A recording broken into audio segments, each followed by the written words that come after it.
You too. You too. Hi, good morning, good morning.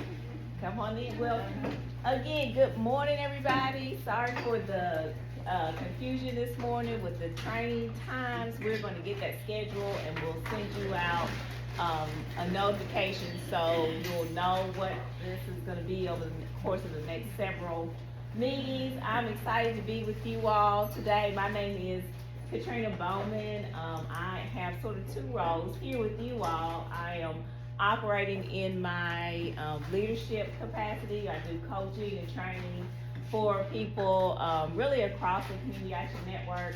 In my day job, I am the executive director at Northern Kentucky Community Action Commission.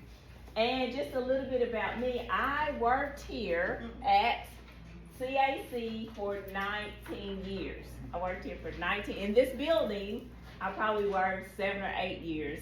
I started as a family development specialist, then I moved to a program lead, then I moved to the center manager position at Windburn. Anybody at Windburn? Anybody at Windburn? I was at Windburn, then I went to the South. Anybody at the South? Yay, South. I went to South. Then I was here in this area. Then I moved up, good morning, then I moved up to a compliance position. Then I moved to the OCS director position, which is ladies' job.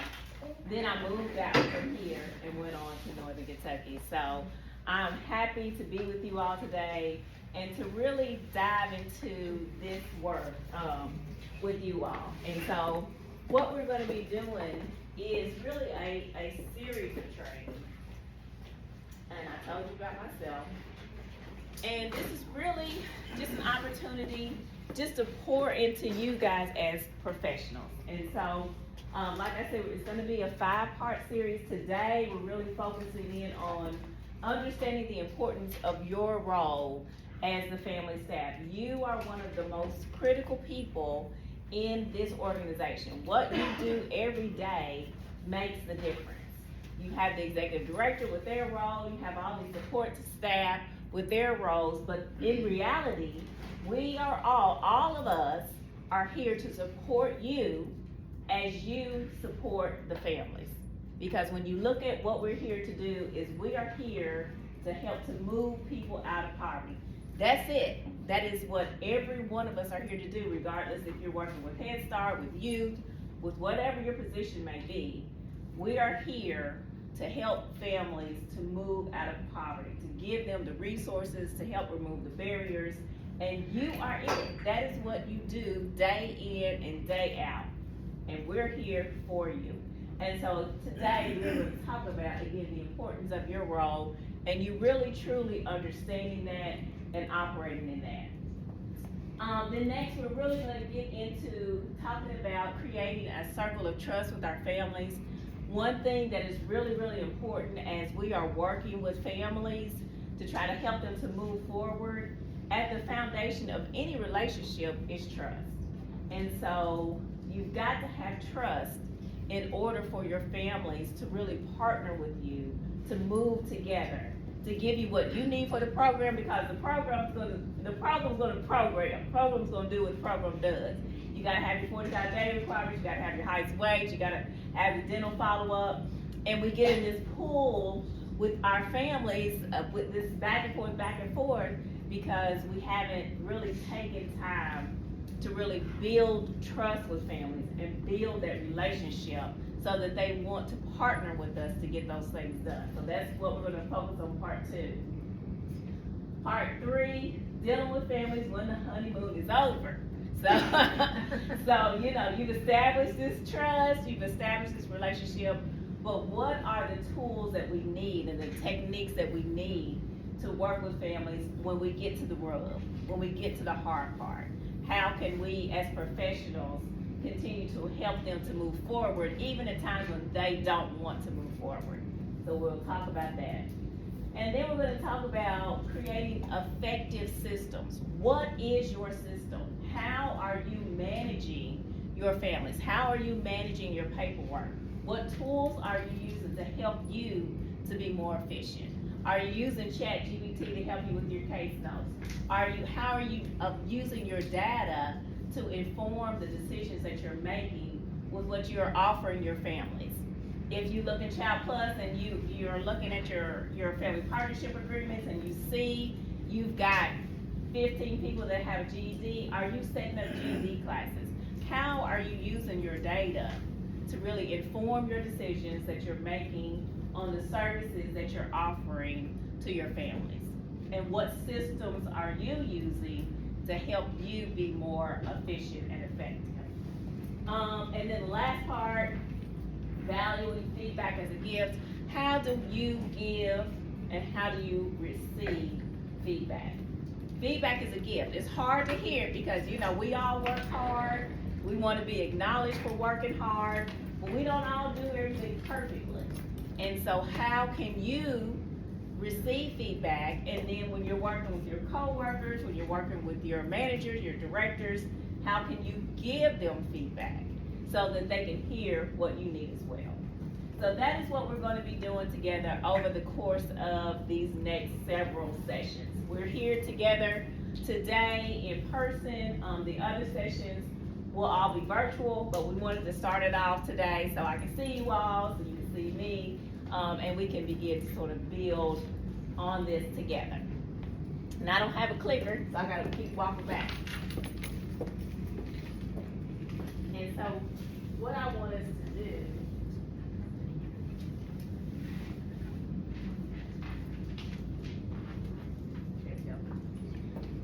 before we get to the ground rules though, what I'd like for us to do is just, if you'll introduce yourself, just tell us your name, tell us where you work, and then give us your work title.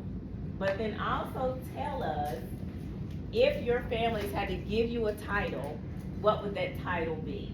So would they say, you're the fixer? Would they say you're a confidant? What title would the families give you? Okay, I'm sorry. Okay. My name is Lynn Hawkins. I'm at Private Madison. I'm a pathway specialist. Okay. It depends on the person, to be honest, as far as the family goes. Yeah. I don't know. They wouldn't say fixer or anything. It's communicator. Okay. Communicator. That's good. I That's always what we make sure need. they know, they all have my cell phone number and they text me and I text them and whatever, because people don't answer the phone anymore. Right. Text. Right, take some big, yeah, okay, well, good, and we're gonna talk about communication too, that's a big one, thank you. I'm Velma Phillips. I work over at Private Madison. Okay. Does everybody know everybody in the room? Okay, all right, just wanna make sure, and then maybe stand up and so people can see you, yeah. I'm Velma. It's nice to meet everyone. I work over in Richmond at Private Madison, and I believe maybe a title most of my families might call me is the updater. They come to me to update, and I update them about things. So I feel like, yeah. I like it. Hey. I am Angelica. I work as a family pathway specialist in Bourbon County. I know some people here. I believe they can call me the backup plan. Because when something goes wrong, they call me and they say, "Can you help me with something?" So I will back them up. I like it, the backup plan. Miss Tishner. Deborah Tishner, I'm a pathway specialist at Russell, and they would call me a supporter. Well, most definitely. Yes, ma'am. Hi, my name is Andrea. I am family staff at Fayette West for BCPC and Red Mile, and I started back in November, so I still don't have a title. Okay. You're here though, you're here. That's what matters. Yes, ma'am. But it is me. My name is Ron Wells. I work at Fayette West in family service, BCPC. And I'm not sure what the parents would call me. Sometimes I feel like the documentation. Okay, yes. They might say that about me too. I got you. But we'll work on that. All right, well, that's That's the start. That's the starting point. They know you though. They know you. They do. They know us.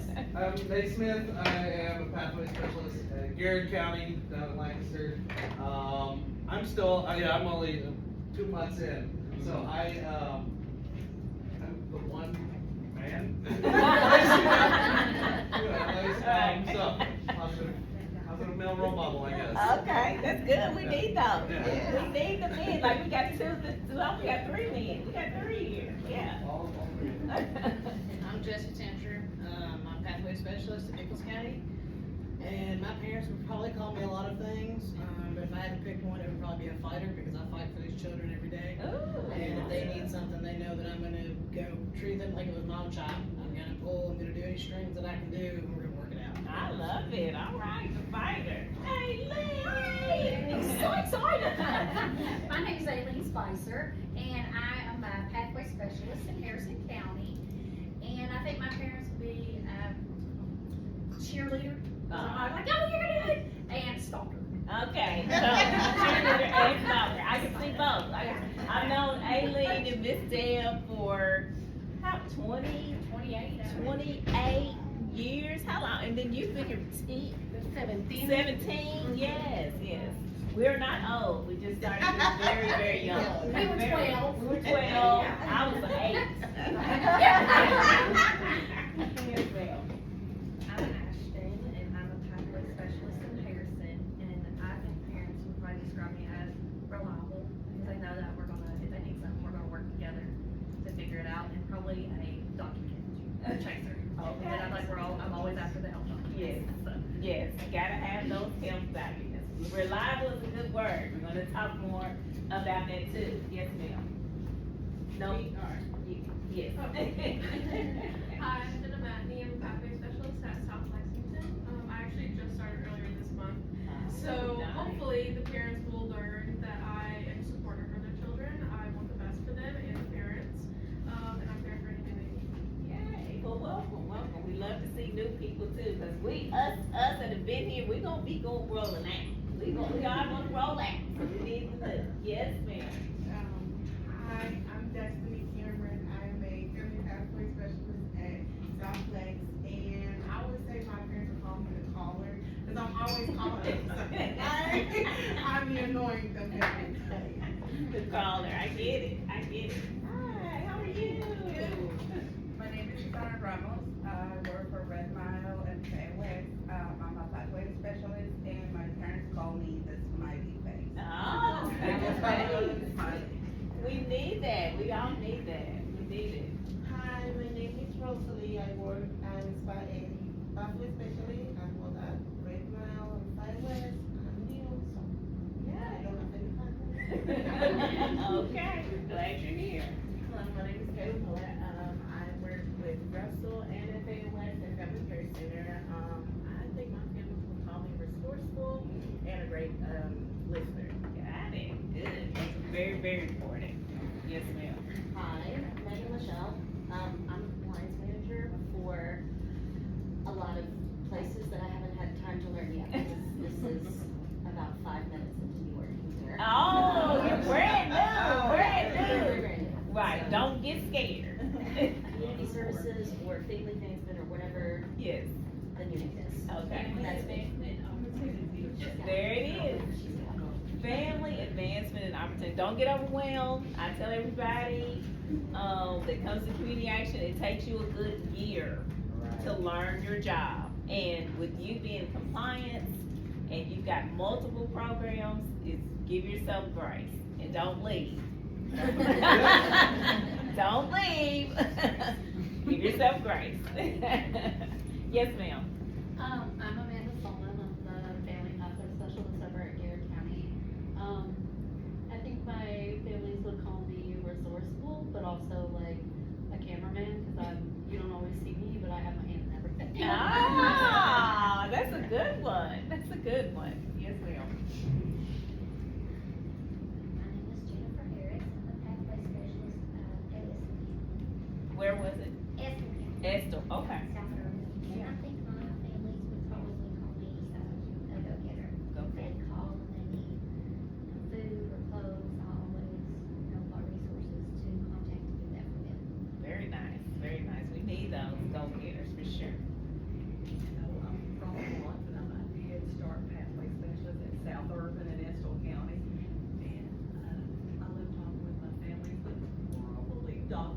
Chaser. Document chaser. I get it. I need that dental. I need a treatment. It's a schedule. I'm Draco Roberts. I'm a peer educator in Rockcastle. I have a lot of families who just call me their person because they just call for whatever. Nice. So everybody needs somebody to call. My name is Jameson Stewart. I'm a Catholic specialist in London, or Laurel County, and I would think my parents probably said that I'm a resource for whatever they may need. Nice. Very nice. Thank you. My name is Rebecca Camden. I'm a pathway specialist in Clayton County, and I'm new, so I don't have any families right now, but they will eventually call me a researcher because I will research any needs they have. Nice. Nice. Thank you. Welcome. My name is Kate Rogers. I'm a pathway specialist in Clark. And I don't think that there's one specific word that I could be described because every bond that I have with my families is different based on their individual needs. So I don't think that there's one specific thing. Okay. Got it. Got it. Got it. Don't be irritated. She was my pathway specialist. Oh, okay. I'm Savon Carter. I am the office manager for the Office of Family Advancement and Opportunity. And I don't have any families, but I'm sure this family staff has a name for me. What is her name, y'all? What was y'all name? Communicator. Ah, communicator. There you go. That's a good name. Aggravating thing. That's a good one. I'll take that. Hello, my name's Joe McGuire. I'm a family specialist. I've not even been here a year yet. Okay. I say I'm in Portland because I always contact the parents and tell them about things going on, health documents, and everything. It can be annoying. Well, I like it, informant. It's like, hey, you got those documents. Oh, we did, that's it. Oh, no. Yes, ma'am. Yes. I'm Dominique Willis. I'm a pathway specialist. I'm family staff for Harrison County Head Start. And I think my parents would, besides, oh my God, here she is again. They would probably call me straight to the point because I'm gonna tell you I either can or can't, and we'll figure out how to move on from there. Okay, hey, we need those honest communication. Yes, I can, no, I can't. This is what it is. So thank you all for just taking a moment to just introduce yourselves and share with each other who you are, because you know, as what I always tell my family staff is like, this is your team.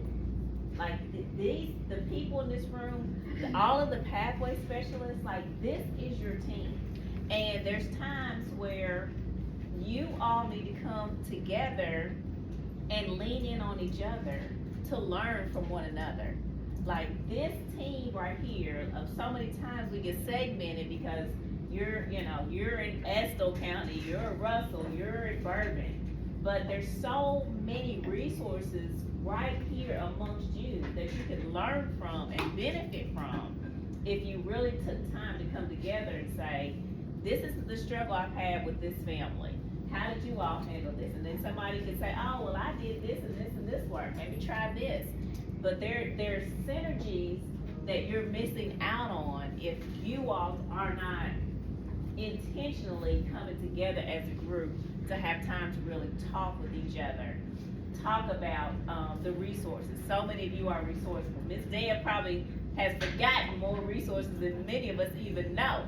So, using the expertise in your peers, because this is your team, and utilize it. And so I want us to really think about setting ground rules. Ground rules means how are we going to operate in this space with each other? What do we expect from one another? What are we going to give to each other as we are all here to learn and to grow? So anybody have a ground rule? One of mine I always say is, let's be respectful. Let's be respectful and listen. Listen to listen. Anybody else?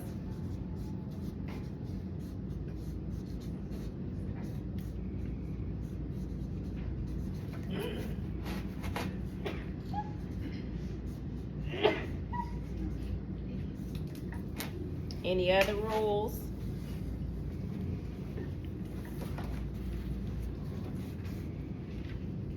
Don't be on your cell phone. Oh, that's a good one. Don't be on your cell phone.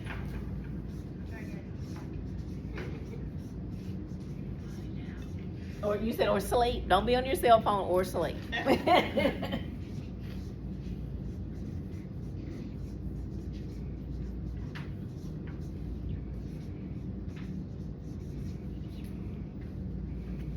Anything else? Eye contact. Oh, eye and contact. space. Say again.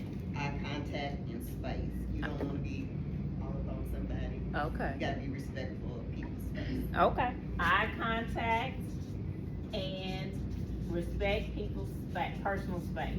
I sure do miss that 6-foot rule.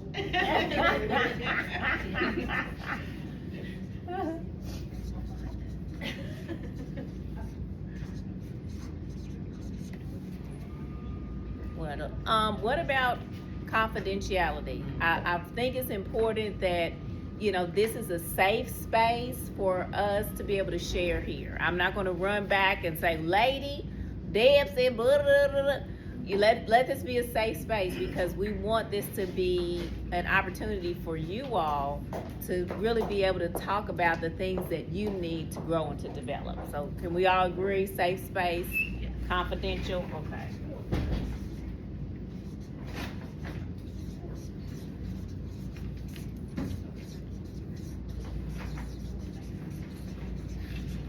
Okay. All right. How do we feel about those ground rules? Everybody feel good with that? Just Yeah. one more to add? Yeah. No stupid questions. No, there's no stupid questions. That's a good one. That is really good.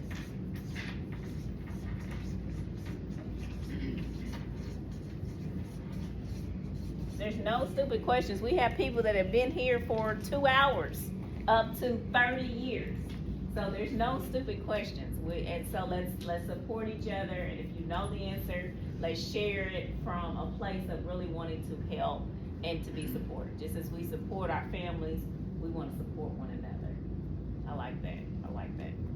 Anything else? Good? Okay. Oh, did somebody else came in? Yes. You want to introduce yourself and tell us where you are, your job, and then what word the families would use to describe you?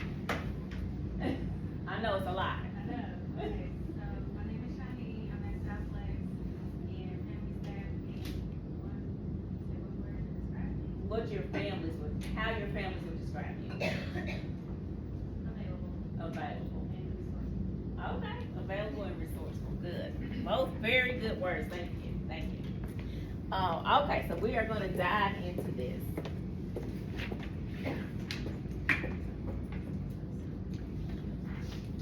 And I want to start here just to sort of frame the work that we're going to do together. And I said this opening up, but I really want you to know and understand how important your job is, how important your role is. You are, to most families, community action. They don't see Sharon, they don't see Lady, they don't see whoever, they see you. And so when they're in the community talking about community action, they're talking about you. They're talking about their relationship with you. And so that is why it's so important for you to see yourselves as professionals and to understand the importance of your role. And one thing I really want us to really think about is, for us to understand the importance of our role, we've got to first know who we are. We got to know who we are, back to our identity and to our purpose. What is our identity? Who do we see ourselves as? What is my purpose here? What are these two base things? Because your identity and your purpose shapes everything that you do. Everywhere that you go, how you communicate, what you say, the expectations that you put out in the world, what you get back, it's all born out of your identity and your purpose. And when you understand your identity and your purpose, and you tie that to mission, that is the basis for your professionalism. That that is what your professionalism is born out of. Lady boys! That is what it's born out of. And so I hope everybody has some paper, because we're gonna take a couple minutes just to really do some work for ourselves, really grounding ourselves in understanding who we are. So, like I said, identity, this is my definition. It is the sense of who you are, the values, the beliefs, the experiences that you have, the roles that you play, the relationships that you are in that really shape who you are and how you move through the world. That is your identity. And then your purpose is the reason why you do what you do. It's the deeper why behind your identity. These are the things that are foundational to who we are. So I want you to just take a moment and I want you to think about your identity. I want you to think about and I want you to write down what are some of your values, what are some of your beliefs at the core of who you are, and why are you here? What is your why? Why? It's more to your why than just, I'm just here to get a paycheck. You're at the core of who you are. What is your why?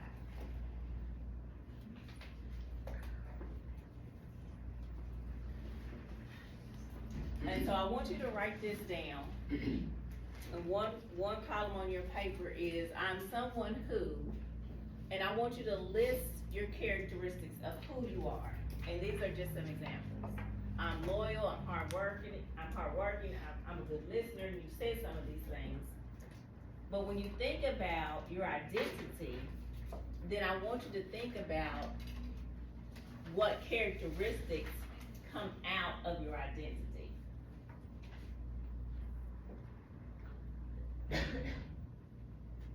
And then back, the other piece of this, I want you to write this on another column, is I'm here too. Again, back to this, why do you exist? Why are you here?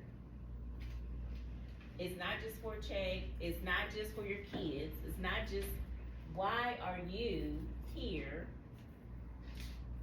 in the world right now? I know, these things are things that we have to know that ground everything that we do, and so many times we look past it and we just are going through the motions of life. But we're gonna take, and we're gonna be quiet, and I want you to think about, and I want you to write down, I am someone who, list your characteristics, and then I'm here too. Why do you exist?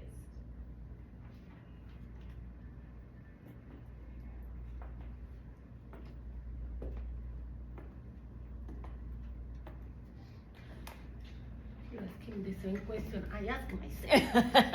That's right.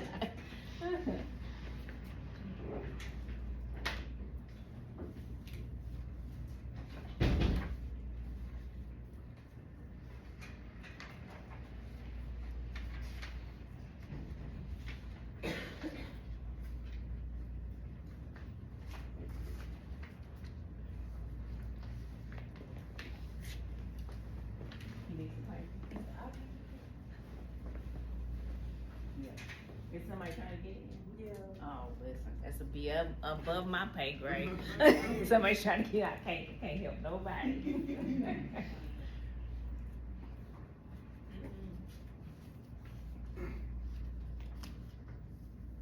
Where's David? And he's been here twice. He's been here twice. I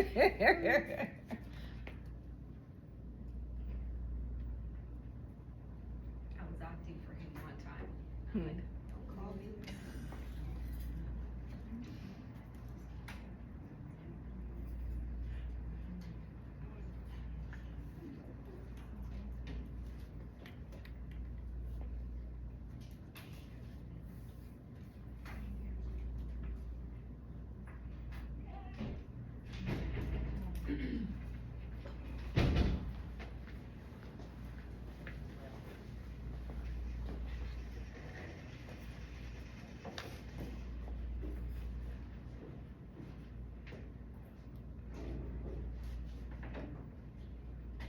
many people still writing, so we'll give you another minute.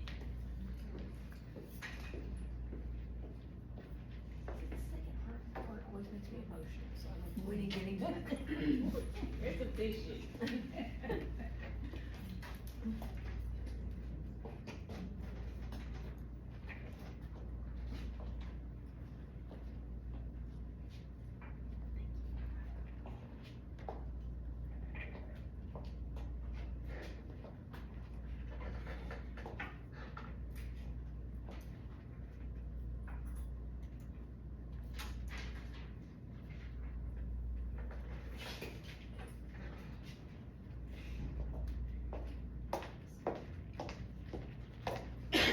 I think most people have finished, but this is something for you to do in your own personal time too. You know, our lives are so busy that we run from one thing to the next, to the next, to the next, to the next, to the next, and we never take time to stop for a moment and recenter ourselves on who we are. And when we don't do that, we can get so far away from who we really truly are that we can get to the point to where we don't recognize ourselves. It's like, this is not who I am supposed to be, because I've let life just carry me and carry me and carry me and carry me. But we gotta take time to ground ourselves back in who we are and why we're here. So does anybody want to share, just a few out, anybody want to share, I am someone who? Active listener. Active listener. Compassionate. Compassionate. Thank you. Someone who cares. Cares. Curious. Curious. Empathetic. Seek perspective. Seek perspective. Got it. I'm a fighter. Fighter. Yes. Yes. I'm very loyal. Very Loyal. important for me to be loyal, no matter what. Yeah. Safe. Safe. Ooh, that's good. Safe. Yes. Because so many of our families don't feel safe. That's good. Huh? That's my other. Those your other ones safe. Yes. Yeah. And then the next part of this is I'm here to. Why are you here? What is your reason to exist? To be inspiration. I love it.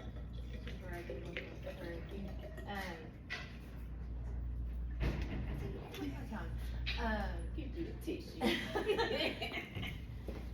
To help those who can't always help themselves. To help those who can't help themselves.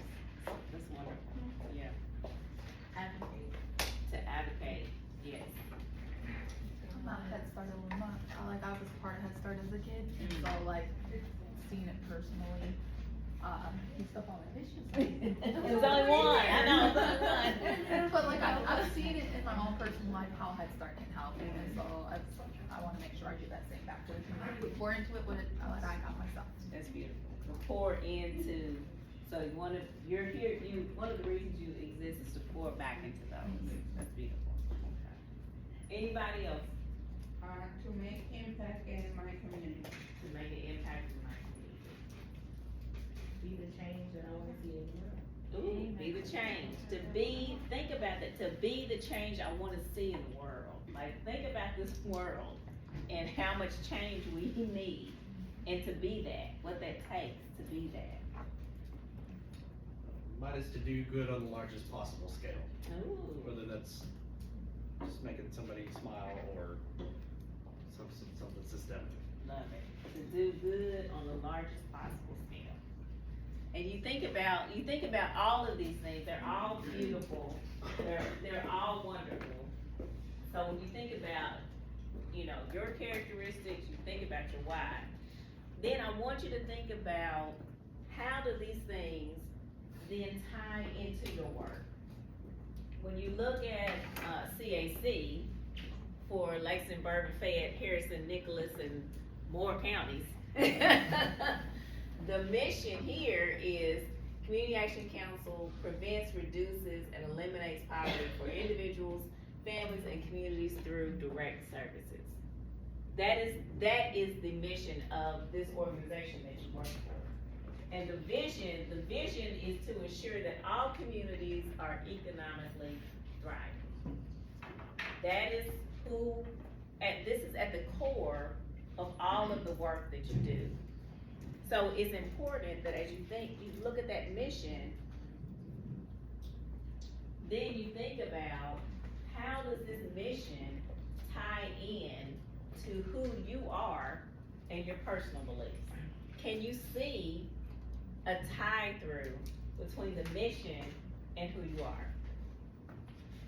And so I want us to think about this as some of the things that you said, and you could just say, yell those things out. I support CAC's mission by, when you think about your identity, when you think about who you are, how are you supporting that mission? And I don't know if I can go back to it, because I'm technically challenged. Let me see. I did it. When you think about who you are, what you said you are, why you exist, can you see a tie in to the mission? How? Yeah. Teaching self-sustaining skills, doing knowledge,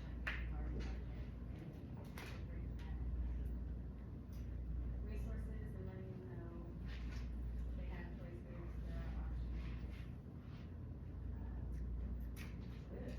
That's good. She said teaching, having a garden project, all of those things are helping to prevent, reduce, and ultimately eliminate poverty.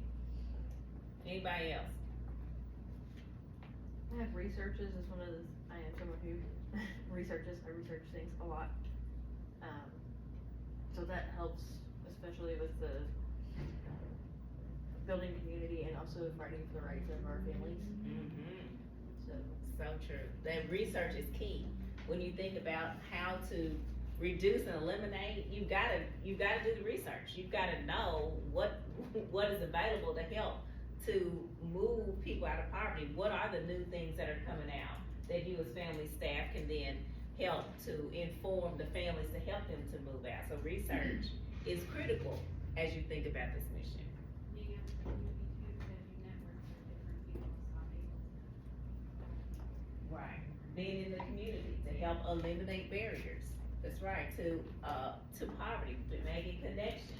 As you're meeting other people, as you're working with different community partners, you're establishing relationships to eliminate those barriers. Very good. Anybody else?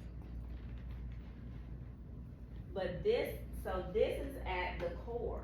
And so these are the things that you have to remember when the rubber meets the road. When you've got the family that you called 1,000 times and they still haven't brought back that dental follow-up, and ladies saying, where is the treatment? I need the treatment. You've gotta remember, you gotta take time to go back to the core of why you're doing this. Nobody here is doing this for a paycheck. None of us are. We're doing this because we care about the families and the children, and we care about our community. And we gotta stay grounded in that, because if not, we'll get frustrated.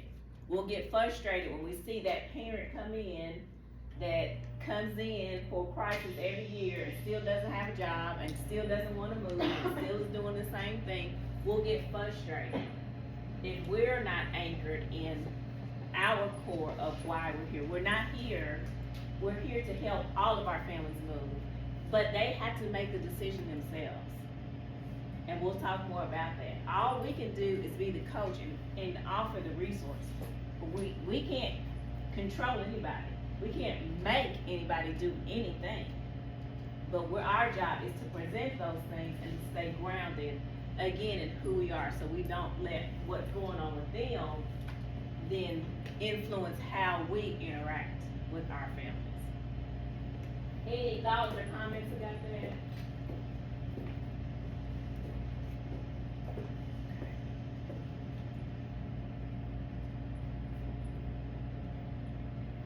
And so all of those things that we mentioned, who you are, understanding your identity, understanding how those things tie into your mission, really are the basis of who you are as a professional. You are a professional, and your professionalism is grounded in those things that we've already talked about. But when we talk about professionalism, I want us to really hone in on these 4 standards that is required of every professional. Integrity, and I've heard many people talk about this. We've got to be trustworthy. Families have to know that they can depend on us. They got to know that we're going to do what we say we're going to do. That we're going to keep their confidence. That, it's always something going on. Hey, we could have a soap opera for sure. Head Start, we could have our own show with all the drama that goes on with our families. But we've got to have integrity, and we've got to be the ones that are setting an example for our families. We can't get into the back and forth with them. We've got to be the ones to stand and say, I know you're having a bad day. I'm gonna give you a minute to do what you need to do, then I'm gonna come back. You don't have to, you've got to set boundaries with people, but you've got to be the example. You can't jump in with them and go where they're going. You set the temperature. Don't allow them to set it. That's operating in integrity. We've got to be reliable. We've got to follow through. If we have set our appointment for 9 o'clock, we got to be there and be ready. If the appointment is at 9, I need to be there by 8:30 to 8:45 to have everything set up and ready. So when they get there at 9, I'm ready to present the information. We're the professional. We're the one that's paid to be there. We're the one that has a standard to live up to. And we're helping, they're seeing our example, and then that's helping them to understand and to be better. But it's on us to do it. We're the ones to send the reminder. It's 9 o'clock. They're not here. They should have been here, but did you send them a reminder? Did you say, hey, I just want to let you know, I'm looking forward to seeing you, 9 o'clock, we've got this, and this to do. That's your job as a professional. Clear communication. How are you talking with our families? Yes, you need to have a personal relationship. You need to build a relationship with them. But again, you're the professional. So you've got to learn how to interact and how to talk with people. You got to have clear, and somebody said this, you got to have clear communication with families on what you can do and what you can't do. I can't pay your bill every month. That is not part of what we're able to do. So let's think about and develop a plan together so you're not in this space to need that every month, because that's not something I want to be able to do. Setting and having very clear and direct communication. Somebody said direct, that they're direct with their families. No, I cannot buy you that car. I just can't do it. That's not going to be possible, but this is what we can do. And helping them to have clear expectations too. Yes, okay, you wanna get your degree, your bachelor's degree, let's focus on your GED and let's create a path to your bachelor's. Clear communication. And then being competent and knowing your job. First thing, know your job description. What does your job description say you will do? I'm sure it's been updated from whenever we update job description. What does your job description say you're supposed to be doing? And are you doing that? And what are you doing as an individual outside of the organization to grow your competency? Are you just waiting for the agency to provide you training? Or do you have an Audible account where you listen to books about how to help people when you're in this role? How are you growing yourself? So you're increasing your competencies to help your family to grow. And then again, being able to give and receive feedback. If somebody comes to you and they say, if you missed this deadline, don't give 1,000 excuses. Well, I had to go here, my kids, no. I understand I missed the deadline. Here's my process. Here's my plan to not do that again. That's it. We all have issues, things happen all the time. As a professional, you've got to take responsibility for your role, for the things that you do, that you don't do. You got to be able to receive and give feedback. If your supervisor, this has happened to me, one of my staff said, Katrina, your emails are just so sharp and cutting, like they're horrible. And I'm like, what? I didn't know it. So, but they came to me and they said it in a way I could receive it, and I needed that feedback because I'm sure that's not the only person that felt that way, but that was the only person that came and said that to me. So you gotta be able to know how to give and to receive. That is part of being a professional. Any questions or thoughts about these pieces?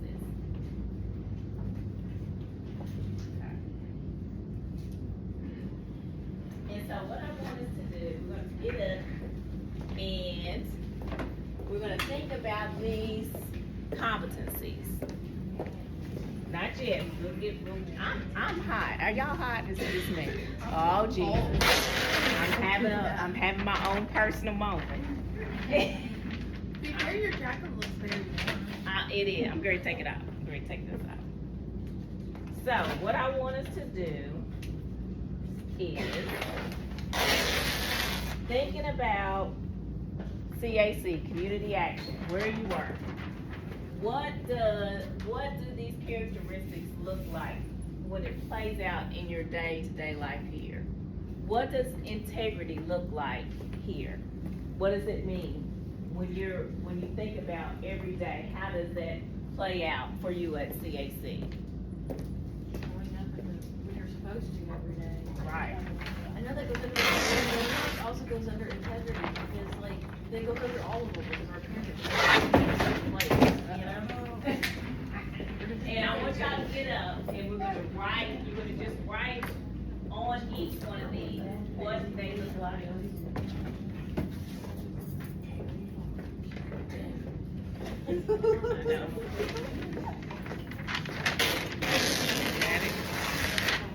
Thank you.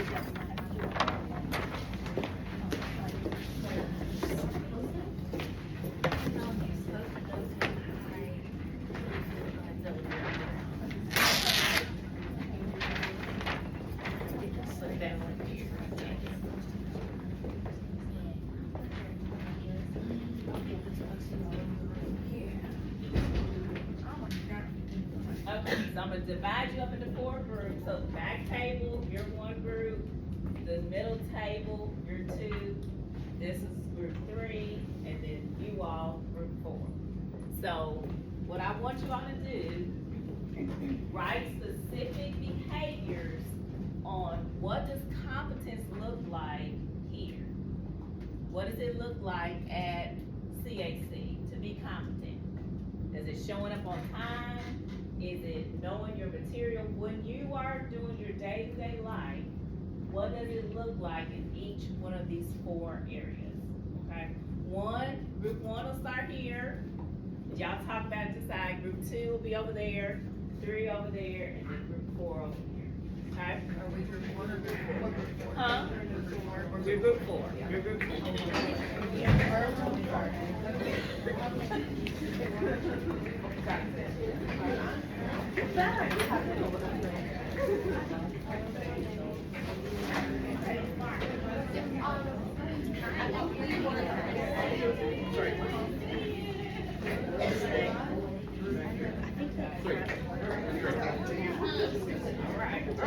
Yeah, I'm giving you the marker. You came first. Yes. Oh, you're the designated writer. Yes, for you.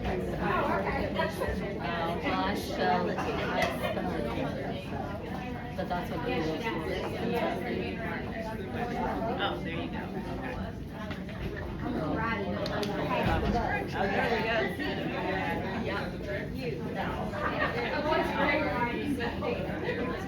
So what does it look like? What does a specific behavior look like? Why?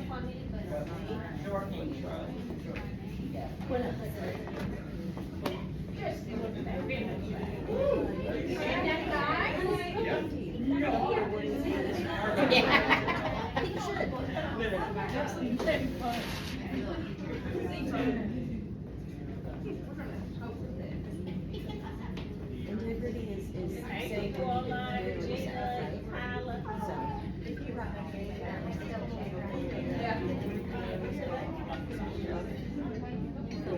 Then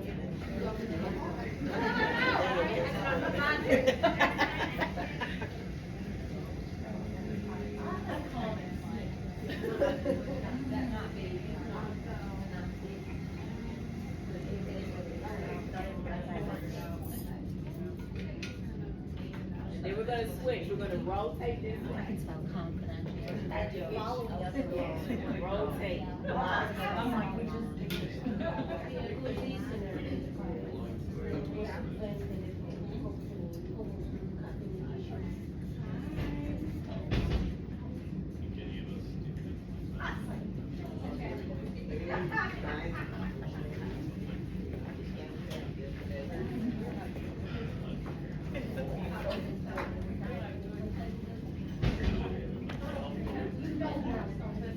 Okay, all right, we're gonna switch, we're gonna rotate to my right.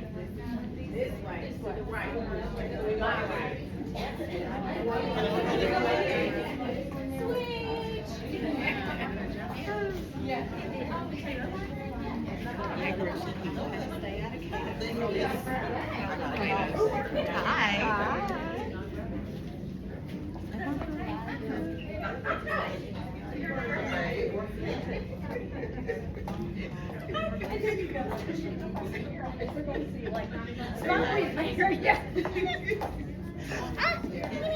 You a little fresh? Oh, thank you. Being honest. I think it's my Or granddaughter's or honesty. something. When she So leaves, silly. I raid her closet because she's on the bus. Why not? She's a mess. Why not? That's right. You doing all right? Good, good.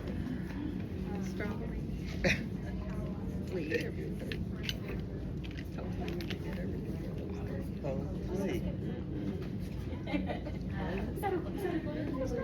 Sit down. Good, good, good. Are you crazy? You gonna get that trained up for it? Sounds great. Okay. And try to be specific if you can too, try to be specific. Oh, there you go. Uh-oh. Try to get specific, try to get something specific.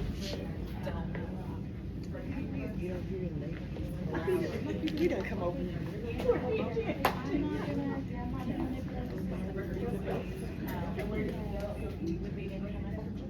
Okay, all right, switch. All right, rotate. We switched before we were supposed to switch. Oh. Try to give we're switching. That was a golden shot. Trina's giving out of a golden shot. I was jealous. Yeah, because then it's like you never see the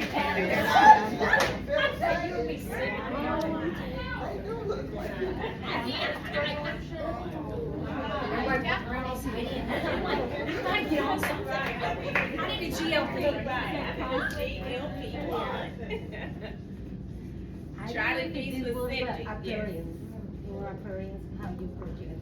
You know, Appearance. because if you are trying to be healthy, Yeah, if you're not presenting yourself as professional, like then the you're clothes not gallery, gonna yeah, perfect. So presenting yourself dress professionally. code, you know, you arrive with a flip flops and a jeans, short jeans, and tank top, and you are the family. I can't trust this person. I think appearance is anything. Appearance? How you conduct yourself. I mean, what else? That's what you were talking about.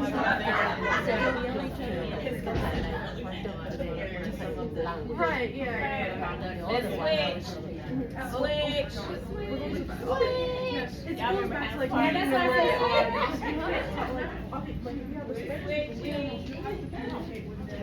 Big word is communication.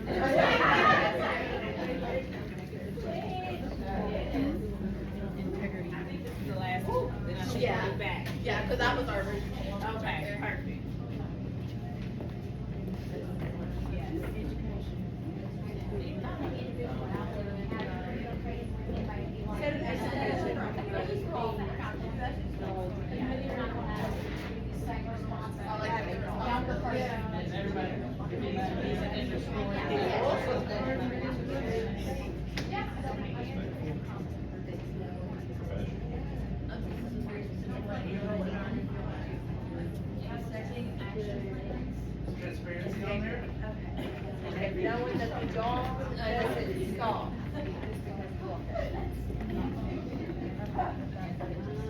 No, you can say that, but you have to have boundaries. You have to have boundaries. You have to have boundaries.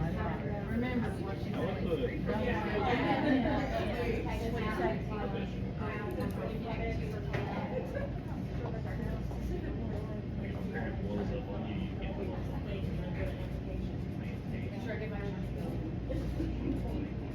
Okay, all right, go, now this is, you're going back to your original group, right? Okay, switch back, last time. You start right again. Yes, go back to where you started.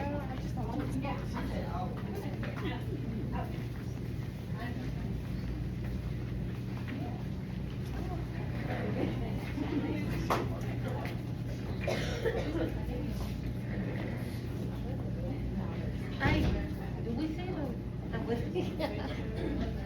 I would do my tricks. Come over, Dominic. Wow, I need some shit for them. Everybody should see like a pink post-it thing near you. Yes, everybody, what I want you to do is, this is individual, everybody get some of these, and I want you to put your pink post-it next to the word on each one of these that is most significant to you. So like, if you think about competence, you think about here at CAC, if you think that knowledge and interactive is the most important one, put it on the most important one. Okay? Each person, so each person gets you some post-its. Yes, and put one on each, one on each. One on each, yes. Do you want us to write that on the sticky note? No, just put one, we just wanna see, like, where are you coming down? Y'all need more sticky notes? And we're gonna just, you go to each, all of them, go to all of them, yeah, go to all four of them, yeah. Then go to all four of them. Then go to all of them. You don't have to, no, just put your post-it note next to one that you think is the most important.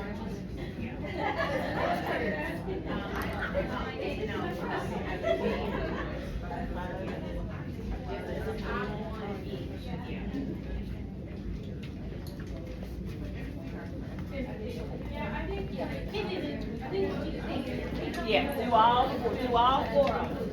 Do all four. To the top and each one.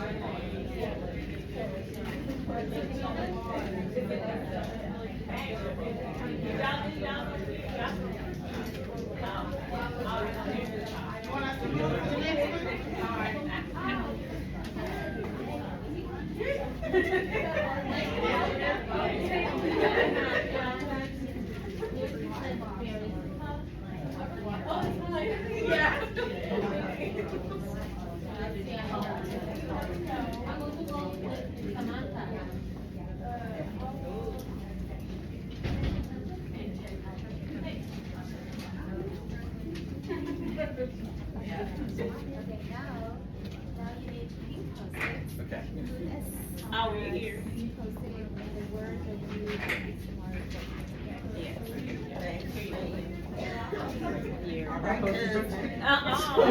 Okay. Oh. One for each. We're gonna put a stick note. The one we think is most important. You need sticky notes?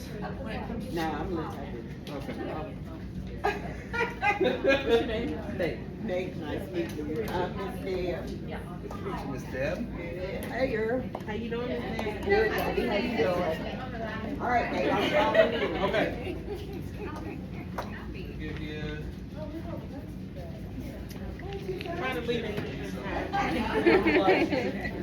Share as well.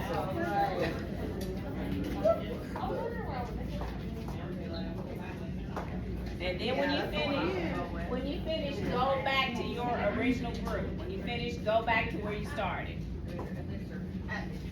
I'll put mine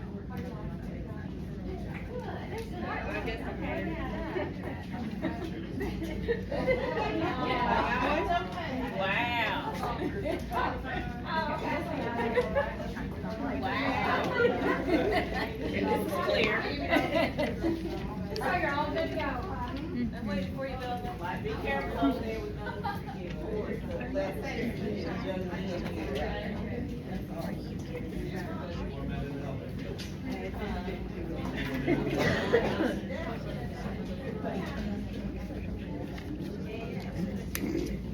Well, because the rest of us are here since Gretchen and what me. 2 hours. Yeah.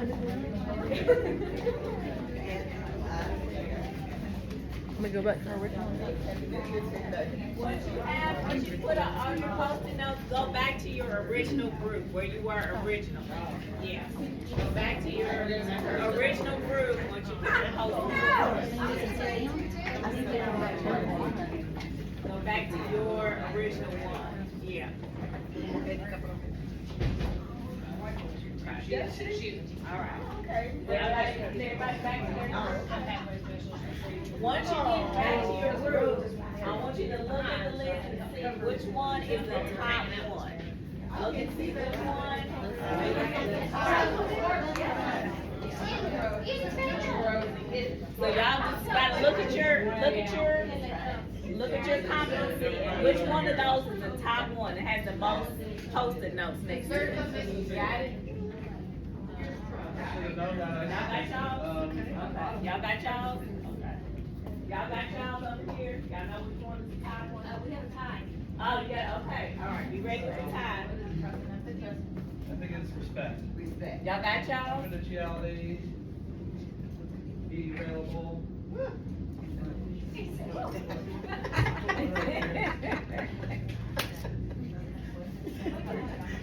Y'all got it? Y'all got the top one? Okay.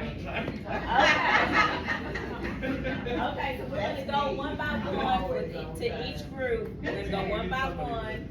We'll start back here. We'll start with you all.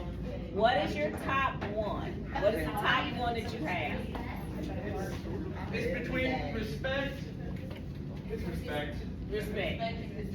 Respect and consistency. And why? Why do y'all think those, and this is for anybody, respect and consistency is what you all said under reliability, that those are the most important in your day to day. Why? Why?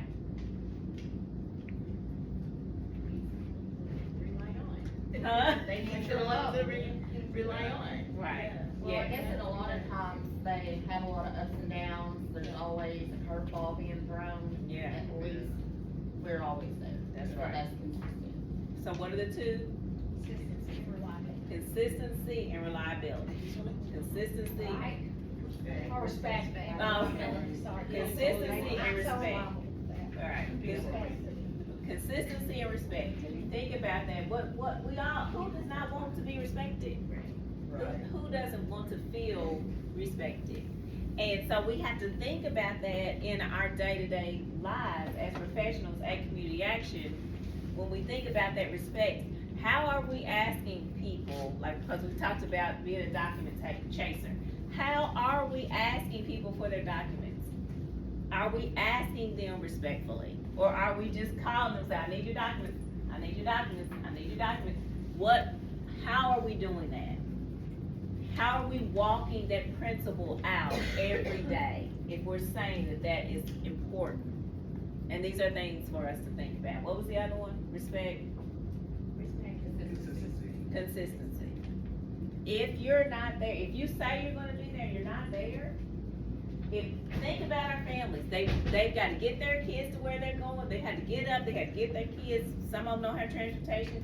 They made it there, and you're not there all the time. What does that say?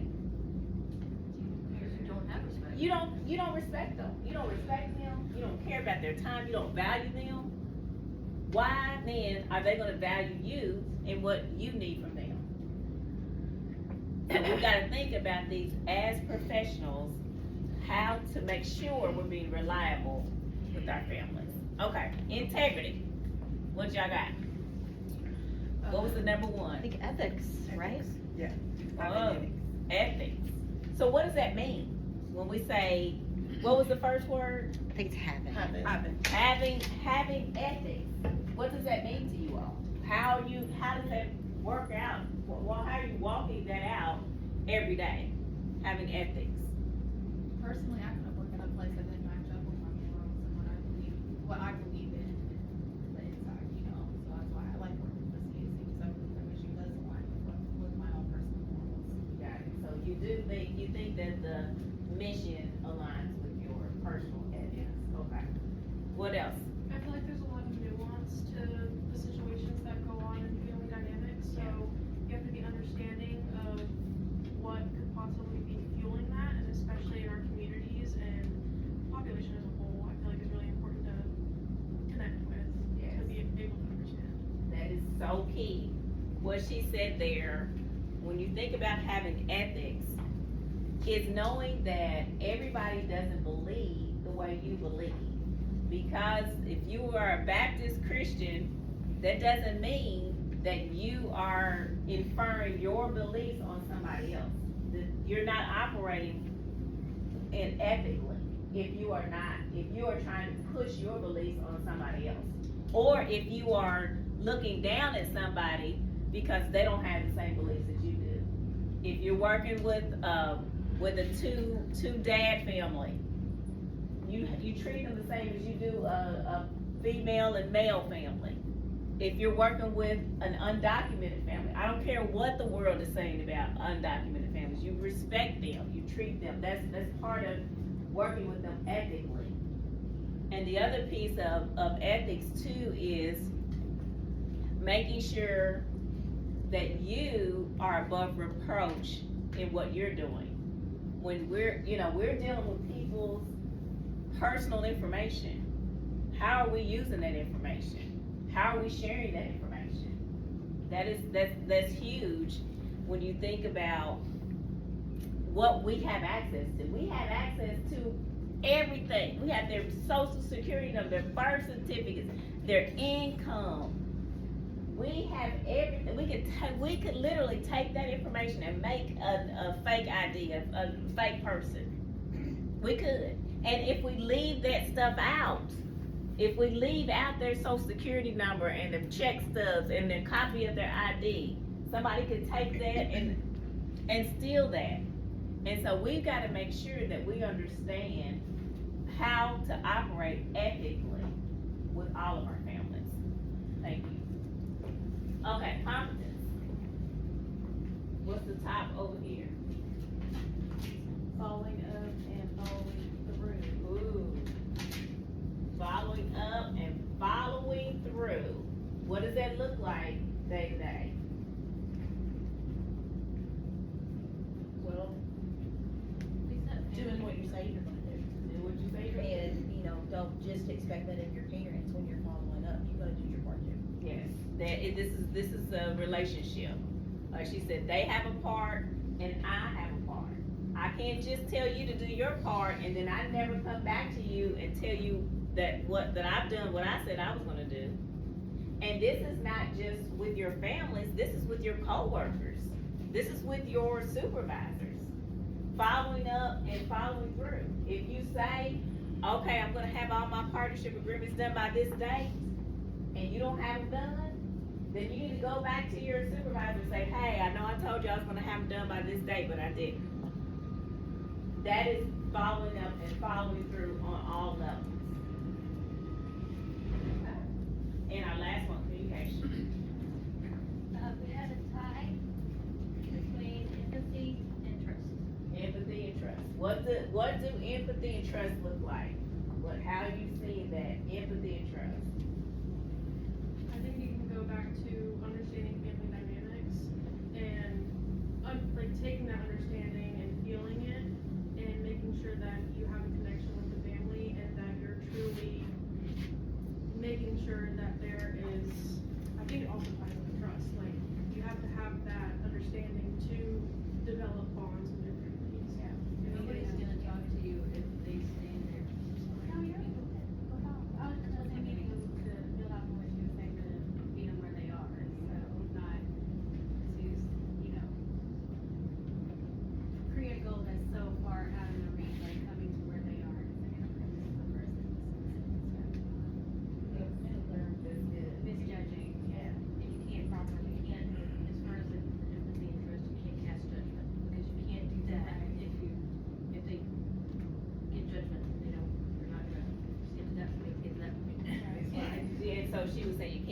judgment on people. When somebody, you have to, the family has to have ownership of whatever the goals are. Like, this is not your goal. It is not your goal. This is that family's goal. And if they say they want to, whatever they want to do, you're there to be the coach and to help them to get there. Not to say, well, that's probably not a good goal. Then you are immediately breaking the trust, because they're gonna say, well, they might not say it out loud because you are in a position of authority. If you see yourself as that or not, you are in a position of authority because you have access to the resources.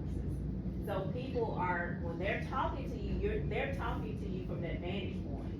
And so you've gotta establish that this is a safe space, that you can trust me. You're the ones that have to be able to do that. You create that atmosphere, because if you come back to them and say, well, that's not a goal, they're not gonna trust you. You're not gonna have that foundation there. So when you need those things back from them, you're not gonna get them back from them. Can I Yes. add something? Yeah. And sometimes when Katrina's talking about those goals, it's about how you communicate with them. Because I can come to you as a parent and say, work at McDonald's, making $12 an hour with 4 kids, and I'm gonna tell you, I want a house. You're not gonna tell them, no, you cannot get a house. You're gonna tell, yes, I love that you have that passion, that is our future goal. Let's create steps to get you there. Yes. Because realistic, you're not gonna be able to get a house for a person in a year period, or 3 years that you get somebody. Maybe you do, but you gotta be realistic. You gotta be honest and transparent with them. You gotta be that ground person that tells them, yes, that's the passion. You can get whatever you want, but let's work together step by step. So sometimes we gotta create those realistic goals with them. That's right. That's right. And then we'll talk more about that next week. It's, because you want your family to dream big. You want to dream big. You want them to. We talked about this in my journey in power. Dream big. Yeah. Think outside of the box, because you can do more than what you're doing right now. But then we gotta go back and we gotta step this out, one step at a time, all the way to that big bold goal. Okay. All right. Thanks, everybody. You can sit down.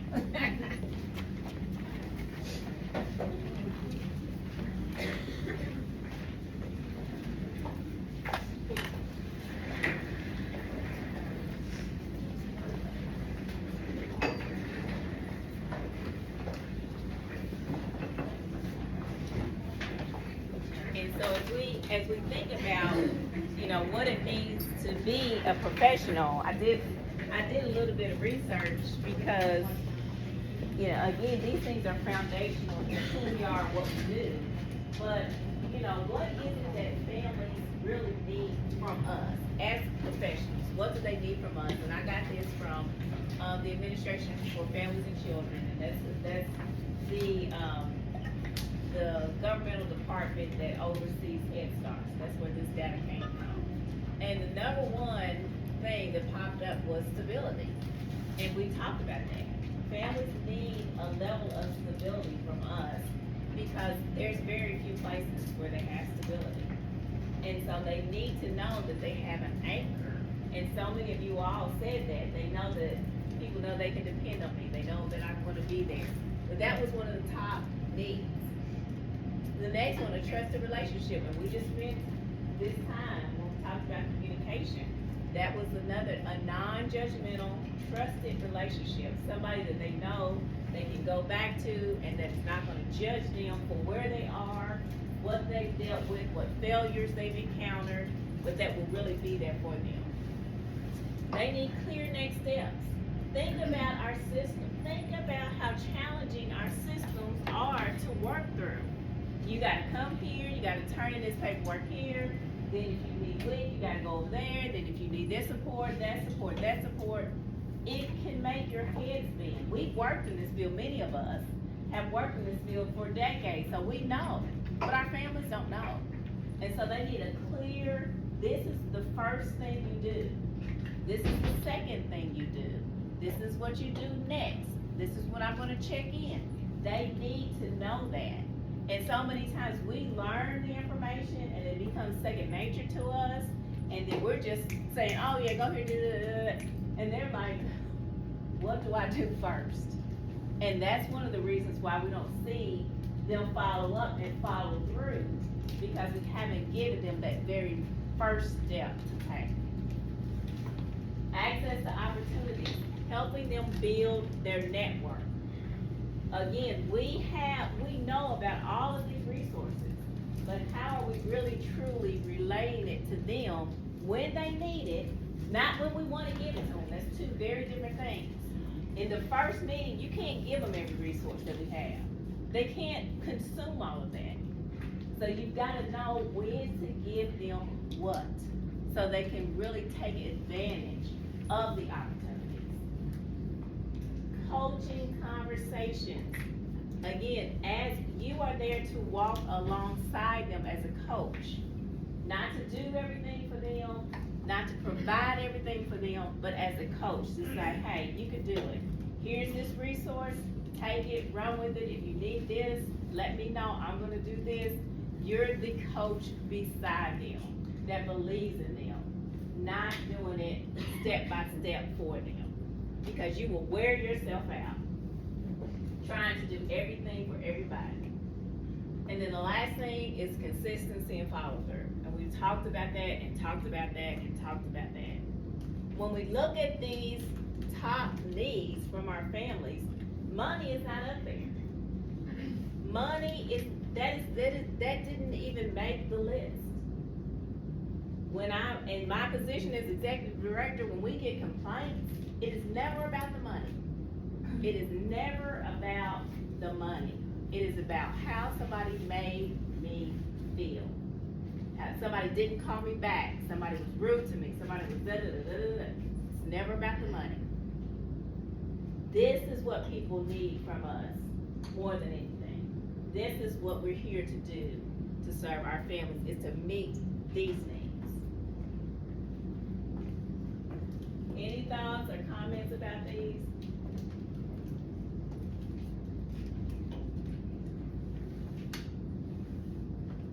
And so, as I said, we're coaches. We're here to partner with our families. And so we're gonna talk at this from two different vantage points. There's the helping, and then there's the partnering with. When you're helping, that's when you are taking ownership. Okay, yes, so you wanna get your GED, so I'm gonna schedule your appointment. I'm gonna go, I'm gonna pick you up, I'm gonna make sure you have gas, you're owning it. And if you take on all of the ownership, what happens is that either they become passive or they begin to avoid you. Either they just sit there and just let you do everything, they'll let you wear yourself out. Been there, it's easy. It's easy because we want to help. We want to help. But we can do too much. We have to set boundaries for ourselves. Boundaries. Nobody is gonna do everything for everybody. We're setting people up to fail if we're doing that for them. Just like with your children. If you do everything for your children, what are they gonna do? They're gonna sit there and let you do it? Yeah, they will. That is just nature. And so you've gotta set clear boundaries with our families and with your relationship. When you're partnering, there's a shared ownership. What is your goal? What is it that you want to do? Okay, this is your part. This is how I'm gonna help you. And this is what I'll do, and then I'll check back in with you. If you need me for something else, if another barrier comes up, you let me know, and then I'll let you know how I can help you. It is a partnership. You have a part, and I have a part. And if you don't do your part, I'm not gonna step in and do your part for you. It won't go anywhere until you decide to move. Because again, we can't make anybody do anything. So our goal is, I will support you without doing it for you. That's how people grow. That's how they strengthen themselves. A lot of times our families come to us and they have such low self-esteem because they've never been able to accomplish things. They're like, I failed here, I failed here, I failed here. Our goal is to say, we're gonna put that behind us and we're gonna start fresh and new, and we're gonna try. But you can't let them throw that on you to do all the trying. They have to try, and you have to continue to coach and motivate them to continue to try. And so coaching instead of fixing, planning instead of rescuing, teaching instead of taking over. And that takes more time. It takes more time, it takes more effort to teach somebody than to just take over and do it. But in the long run, teaching them, letting them fail, try, that's gonna help strengthen them and their belief in themselves that they can do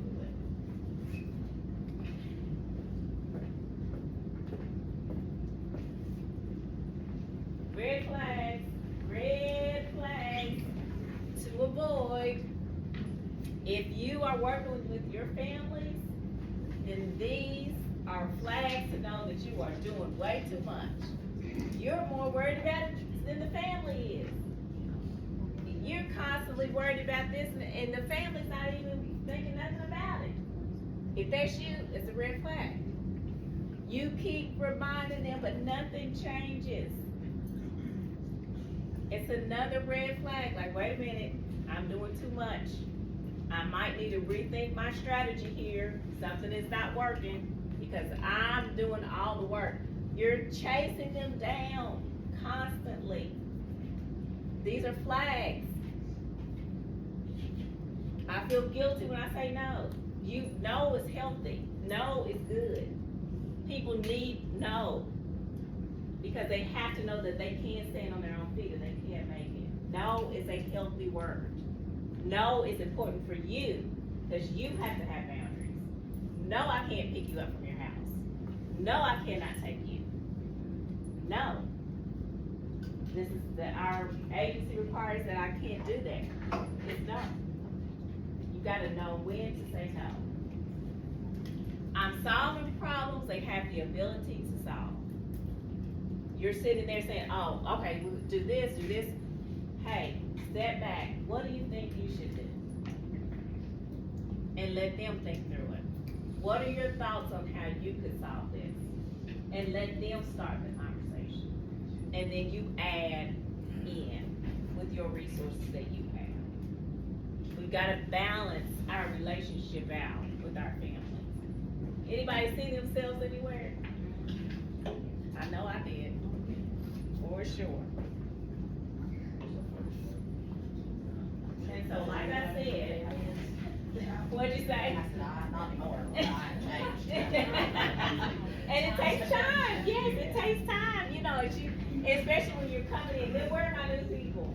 When you're coming in new, you want to jump in, you want to do everything. But that is not healthy for you, and it's not healthy for them. You'll spend all your time. I've done this and I've seen it. You'll spend days working with this one family, trying to solve every one of their problems, and you're not dealing with the other things that you have to do because you're trying to do every single possible thing for this one family. And then you're falling behind on your responsibilities. So there's got to be a balance. The 4 C's of coaching, like I said, we are coaches. What is your title? Mobility coach, right? Is that the title? What's their coach? Pathway specialist. Pathway specialist. Okay, but you're coaches, even if it's pathway specialist. You are coaches. And so these are the 4 things I want you to think about when you're coaching people, when you're creating that plan. Is you're clarifying the goal. What is the outcome you want for yourself and your family? They have to tell you, just like you know what you want for you and nobody else can tell you, they have to tell you. What is their outcome? What is it that they're trying to achieve for them and for their family, for their child? The family partnership agreement, you have 45 days to initiate it. So you're taking that time to develop a relationship to get to the part to where they say what their goal is. You can't, in your first meeting with them, expect them to have their goal. What's your goal? Well, what is your name first? Can I know your name before you ask me my goal? Yes. But we have to have our goals done before enrollment. Well, go ahead, lady. That's something that they set up last program year. This program year is gonna be different. That's good. The whole department was in a different area. So this year, basically, you're gonna do the enrollment and you're gonna have the 45 days to meet with the families and get your goals. Now, the top portion of your 41 tests should be completed because that portion is part of your enrollment paperwork. So the actual stream, goals, and need will be due on the regular 45 days. Because you have to take time to build your relationship. And you know, if you have, interview skills to where you can hear things when you're talking to people, like a lot of times things just come out in your conversation. And so you may pick up on, oh, this is the strength. Like strength and needs, I love the strength and needs, because I think that's a time when you're talking about, when you're first having conversations with people, you can hear strengths probably that your families don't hear for themselves. Well, you know, as they're talking through that, you can say, well, one of the strengths is that you get your kids to school on time every day. So to be able to do that, you gotta have this, and this skill. So these are some strengths you haven't thought about. And so you can help as you're developing that relationship. Again, we'll talk way more about this next time. This is the only thing we're gonna talk about. But as you're hearing those things, that helps you to develop that. And then all of those things, once you've done your strength and needs, then that can tie into helping them to develop that goal. And having that relationship there to where they want to share that with you. I'm not gonna tell you what my goals are. And I don't even know. I don't know these. School readiness. Right. I know, and go back and look at your family partnership agreements and see, I did this with my staff. Are they real goals? Or is it, they gotta get an ID? Well, getting an ID is not a goal, it's a step toward a goal. Well, they need, some shoes for the child, okay, that is not a goal. These were my family staff. I said, this is not the goal. This is a step to get there. So look at your family partnership agreements and look to see, have we really established goals? Or we just got steps to do something? This is the difference between being a coach and being a helper. And then co-create the plan. Again, once you know what the goal is, their part and your part. There's two parts to this. I'm gonna follow through and I'm gonna do this. This is your part, I'm gonna follow up with you at this time and then do the follow-up to see if you did it. And then hold them accountable. A coach holds people accountable to their goals. That is a part of it. That's helping them to grow. That's helping them to be accountable. That's a good word. Accountability is a good word. Not just for you, but for them. And people need that. And then coaching through the barriers. When you have co-created this plan, nothing is gonna go smoothly. You're gonna go 1, 2, 3, then you're gonna go back 2, then you're gonna go up. What is the plan for when it gets disrupted? You wanna work 5 days a week, you got 6 kids and 3 of them are under 2. So they're gonna be sick at some point. So what are we gonna do to prepare for that now? Let's get our plan in place now because things are gonna happen. That's gotta be part of that coaching conversation. And then the accountability. When will you check in? When are you gonna hold them accountable? How are you gonna have that conversation with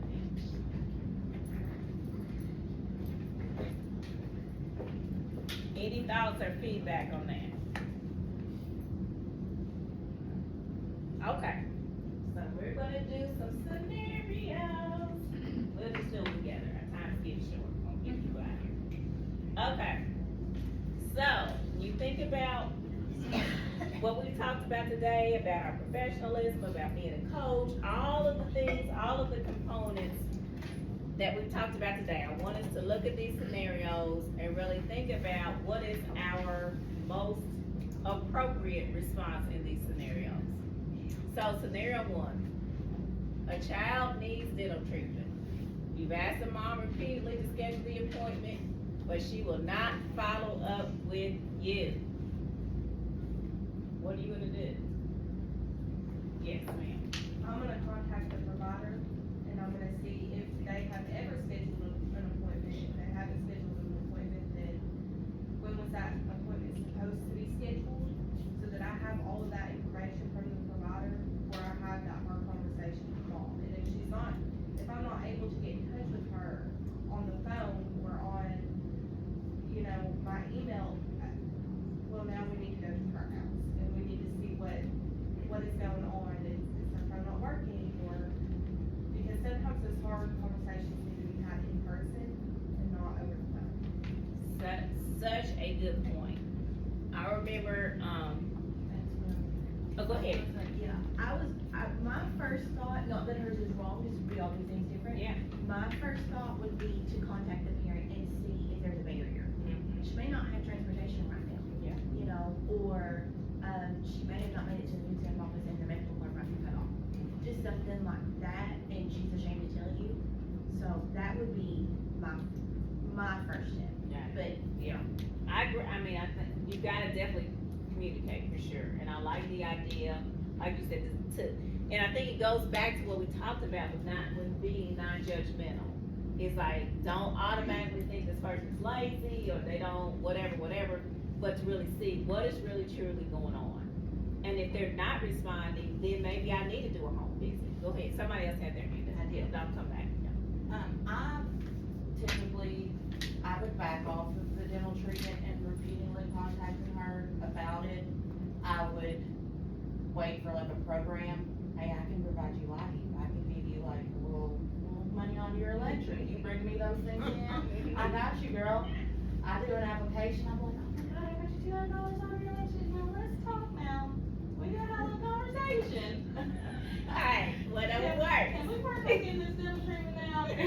Well, we're having an exchange here. We're having an exchange. But I got you in there. I got you a little in the line. I gave you something. Now you can give me something. Come on. And it goes back to the relationship. Yes, it goes back to And what then type of. typically they might open up and be like, well, I've got this issue, that issue. This is why I've just not been focusing on it. And then you can kind of get down with what we need to get you on the federal transportation. Gotcha.